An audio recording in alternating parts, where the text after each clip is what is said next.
You are Locked On Gators, your daily podcast on the Florida Gators. Part of the Locked On Podcast Network, your team every day.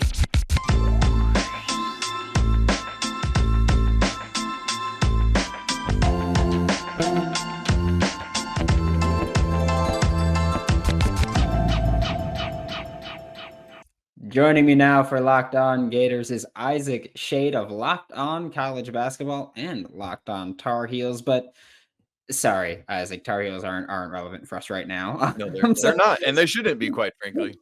So we're talking Florida Gators basketball now. It's year 2 under Todd Golden.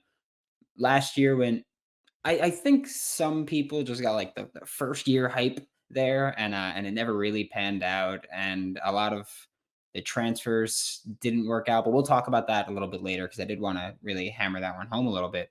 But for Florida, what should the expectations be here in year 2 for Todd Golden with the Florida Gators?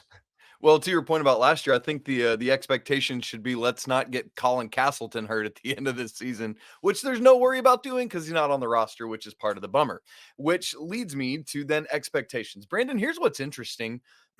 As I look at Florida, I can paint 2 very different pictures for you, one very bleak and one very rosy. Let's go bleak first and get that out of the way, shall we? It's all just depending on how you frame it up. Here's the bleak picture. The 2023-24 Florida Gators lose 9 of their 11 top scorers from last year, and with them goes 70% of the scoring. That's a bleak picture, especially in this day and age where in college basketball, freshmen are worth less than ever before, and you want to get old and stay old. Let's flip that. Let me paint a much more rosy picture for you, shall I, about what's going to happen in Gainesville this year. Florida returns 2 of their 3 top scorers and starters from last year in Riley Kugel, who we didn't really expect back, and Will Richard, who was a nice revelation last year. It is so massive to retain those dudes because obviously you want to bring in guys from the portal, but you need guys who know the culture, inhabit it already, and can help share that with everyone else. And for me, outside of, say, Brandon Miller, Kugel was the second most productive freshman in SEC play last year. And so that's the rosier picture that I want to go with. I'm a glass half full kind of guy in general, but I think that is the more telling of the 2 stories. Yeah, and I think I wanted to talk about Riley Kugel a little bit because you mentioned him, and obviously he was like, the fact that he is back in Gainesville is beyond me because I don't know how things work. I'm more of a football guy. We know that. I'm not going to pretend that I know all of this with like, where he would have gone in the draft and everything. But I feel like Riley Kugel had quite a few games, especially when Colin Castleton got injured, where that's where we really realized like, he's just a dude. Like we'd seen flashes earlier in the season and we saw him kind of work his way there. But when Colin Castleton got injured, it was Riley Kugel who stepped up and Riley Kugel who made some great plays. I've said it before, Riley Kugel plays actual basketball the way that I play 2K. Like he's just like, yeah, I'm just gonna, a little step back, fade away 3, and I'm gonna bang it, and then I'm gonna walk away. And it was like, it was weird to see, but what can we expect from him now? Because now it's not, he's going to burst onto the scene. Now there are expectations for Riley Kugel to be great, to be the star of this team, where regardless of whether you want to be bleak about it or you want to be optimistic about it, I know my expectations here are just try to make the tournament, at least be close to making the tournament. And I don't know if I'm being too optimistic or pessimistic there, but like that's my expectation here is make the tournament or be on the bubble there. So what is it really with Riley Kugel now where he has to be the guy? Can he be the guy? Yeah, Brandon, this is a great question because when you go from Castleton at the top of everyone's scouting report to now you're that dude game in and game out, there's a whole different weight and a whole different pressure that Kugel's going to have to take on. Now, as you said earlier, he did that last year towards the end of the season once Castleton went down. But man, when that's the expectation from day one and you're taking that leap from being a freshman to a sophomore, it's kind of your team now and you got to do it. Thankfully, though, he does have that running mate in Will Richard, who you talked about Kugel's NBA prospects. Will Richard has some of his own. This is an NBA athlete, a very capable dude in his own right. And with some of what you bring in the backcourt for help, Walter Clayton is an absolute dude coming in from Iona. And so and Zion Pullen as well. So this backcourt has all sorts of potential. And so I think what's good about that for Riley Kugel in particular is that even though there is this weight, he's got some backcourt mates around him that are dudes as well. And I think that is going to take some of that that weight off his shoulders, which is ultimately a good thing. Yeah, I mean, we talk about Riley Kugel, Walter Clayton, Will Richard, or Will Richard. You got everybody that is coming in. The way that Todd Golden has built this team, we'll talk first about how he's built the team this year, because it's been having your high ranking freshmen when you can get them. It's been going to the transfer portal and taking guys specifically from uh not worse programs at all, but smaller programs like you go into Iona. You had Yale with EJ Jarvis, but unfortunately he is no longer with the program. He has stepped away. But that's been the approach, is going to smaller programs, taking players from them and hoping that they can kind of withstand. Is that a sustainable approach that we've seen from Todd Golden? Because I know, like, Todd Golden's thought of as the modern analytics. He's going to do all that detail oriented Right. stuff. However, Florida Gators fans have heard that with football, and it hasn't exactly worked out that way. So are we just a little scorned here by No, it, or? well, I'll say two things.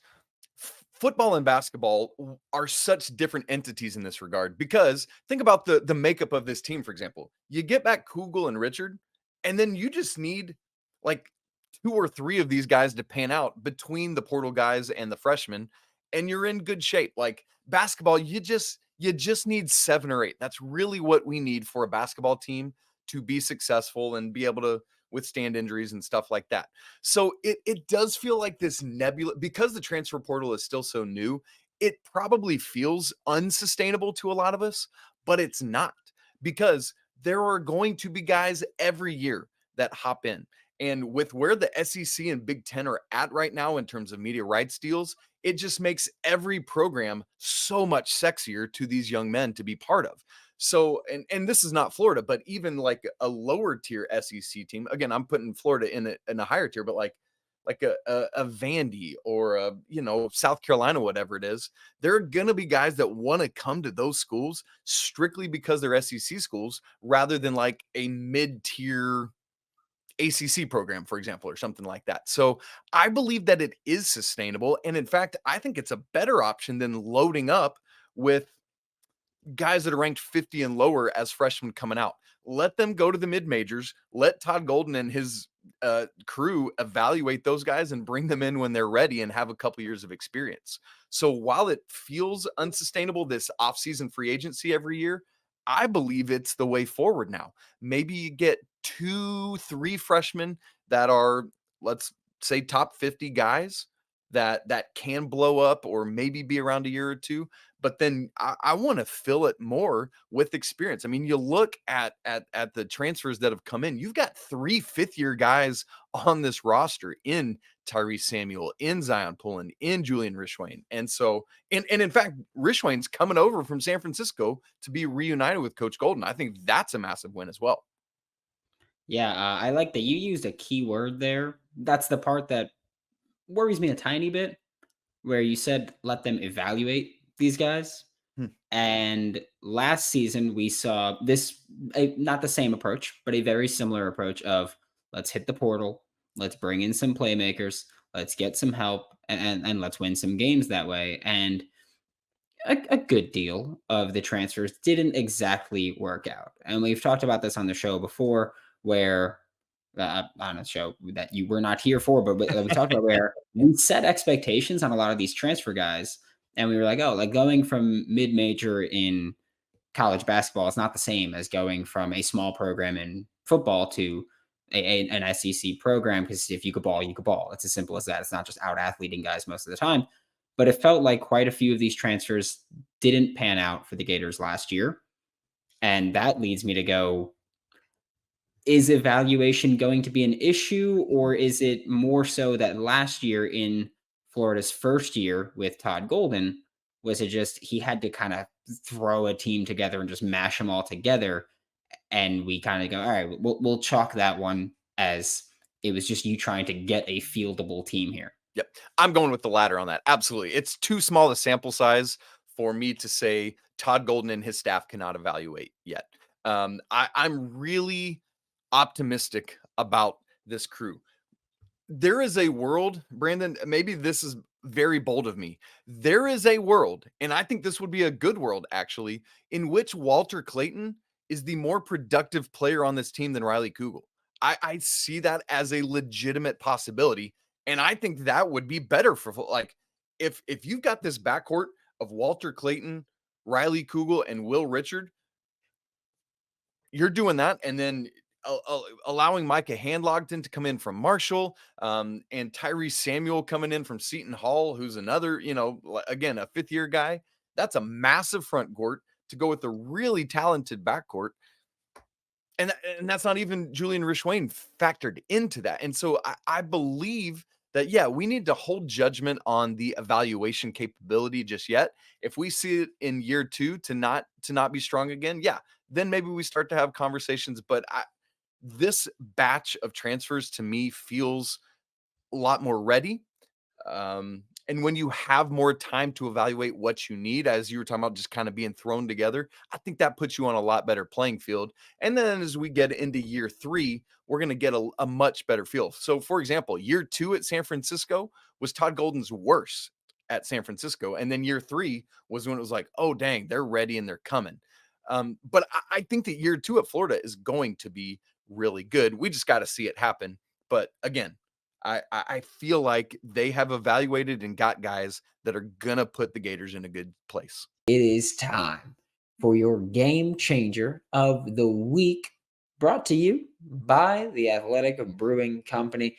Florida Gators game changer of the week. Yeah, it has to be Eugene Wilson III, right? 2 touchdowns. I get it. They were early touchdowns. Then he kind of went ghost, and then he made a couple plays late. It has to be Eugene Wilson III. Those 2 touchdowns were huge, especially because Arkansas started up 14-0 very quickly. And Trey just made play after play to get the team back into this. And just like Athletic Brewing Company, they've changed the non-alcoholic beer game. They make non-alcoholic beers that actually taste good. You can find Athletic Brewing Co.'s non-alcoholic brews at a store near you or buy online at athleticbrewing.com. First-time customers can use code LOCKEDON to get 15% off your first online order. That's code LOCKEDON at checkout for 15% off at athleticbrewing.com. Exclusions and conditions apply. Athletic Brewing Company is fit for all times. These days, every new potential hire can feel like a high-stakes wager for your small business, and you want to be 100% certain that you have access to the best qualified candidates available.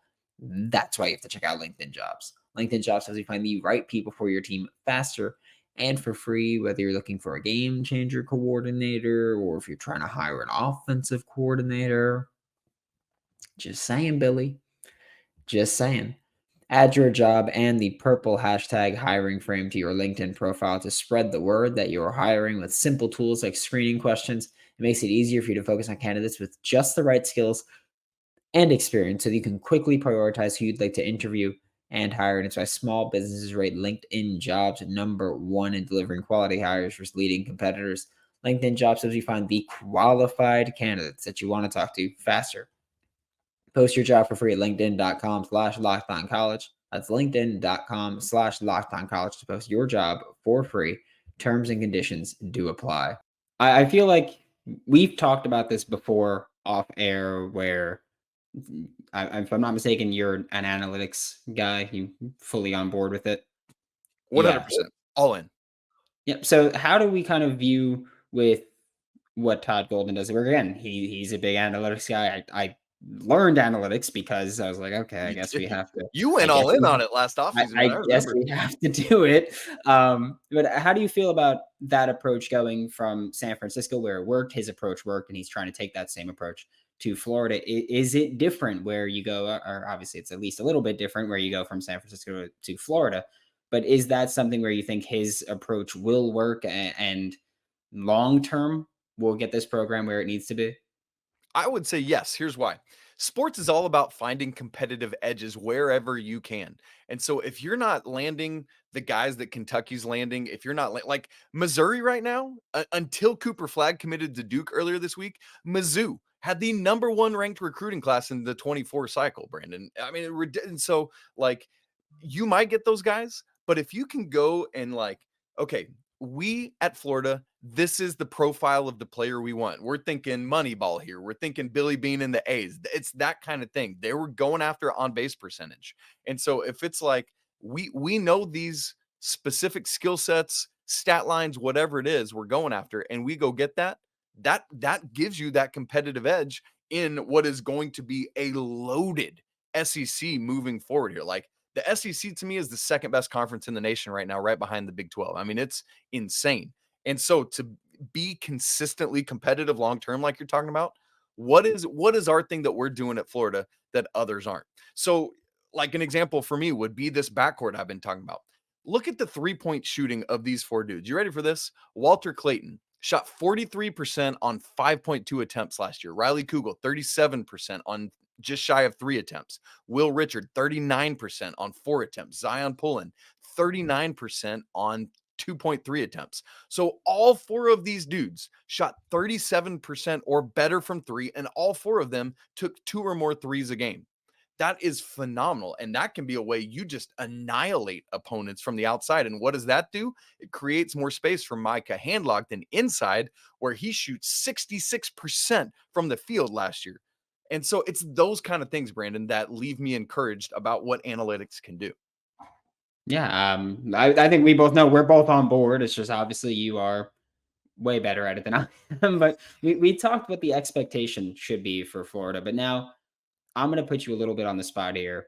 And I'm going to ask you to predict what their season looks like at the end. Like at the end of the year, we're just like, okay, this was a great season. They did what they expected to do, or is it just going to be it hit the fan? I would go more the former of those two things. I was looking back at the non-conference schedule isn't that challenging. There's Virginia a week, like next Friday, the first week of the season in Charlotte. So that's a little bit of a tough ask. But the only other game that I looked at that I saw like, that's going to be a tough one for Florida is the second game of the NIT season tip-off. It's either going to be Baylor or Oregon State. If it's Oregon State, it's like whatever. But if it's Baylor, man, that's the game you want right there, honestly, because it's going to help with rankings and resume and all that. But outside of that, Florida State is kind of Pitt is the first game of the NIT tip-off. That could be interesting. Blake Hinson's a great scorer at Pitt. But ACC SEC Challenge is at Wake Forest. It's the inaugural year of the ACC SEC Challenge. They brought in a great guard in Hunter Salas from Gonzaga. But then Michigan, Jumpman Invitational, Michigan's way down this year. So I think, at most I would say Florida loses 2-3 games in the non-con. But then you look at, again, this loaded SEC, like 7-8 conference losses is actually good, right? Like that's not bad. And so I don't want fans to get out of sorts on that. I think would be good. So, yeah, it's going to happen. But, as I look at those expectations, most places I look, Florida's right in the middle of the pack in terms of preseason polls in the SEC. I have them like 6th right now. I think Tennessee and Texas A&M are my tier 1 right now. Wade Taylor, Texas A&M's guard, is an absolute dude. Tennessee, this might be Rick Barnes' best team in Knoxville. They've never made the Final Four. They could this year. You got Arkansas, you got Alabama, that I think are in that next tier right below that. And then Kentucky, obviously crazy talented, but they're so young. But I would put those 5 teams above Florida. And then I got Florida just right there, kind of mixed in with Auburn. I think they'll kind of fight for that. And they got a bunch of question marks beneath that. Mississippi State was going to be really good. Tolu Smith is out for a while. What's going to happen with Chris Beard now that's at Ole Miss? And so there's a lot of question marks below that. But I got Florida 6 in the preseason SEC poll. Yeah, and I think that's fair. I will say Georgia dead last. Mike White, just saying. I don't care about any logic. I'm just saying, Mike White, I'm putting you dead last. I don't care. Yeah, and that's glorious for Gators fans. But yeah, it's Georgia and South Carolina battling for the basement of the SEC. And you mentioned the NIT season tip-off. Hopefully going to be there. Barclays Center, Baylor versus Oregon State at 7, Florida, Pitt 9:30, not Pitt State. Sorry, Gorillas. What's funny But is Pitt State is a D2 school, like 30 minutes from where I live here in Missouri. once a gorilla, always a gorilla. I'm just saying. A big program there for me at least. I know a couple guys there, but thank you so much, Isaac. This is Isaac Schade with Locked On College Basketball and Locked On Tar Heels. Catch them every single day. They're freaks with college basketball. I'm just letting you know, like they're ridiculous. Also, Psycho T on Locked On Tar Heels, which It was awesome. It was a lot of fun. yeah. I don't know much about college basketball, but I know I freaking love Psycho T. So I will say that, but thank you so much, Isaac. My pleasure. Good luck to the Gators this season. Can't wait to watch it unfold.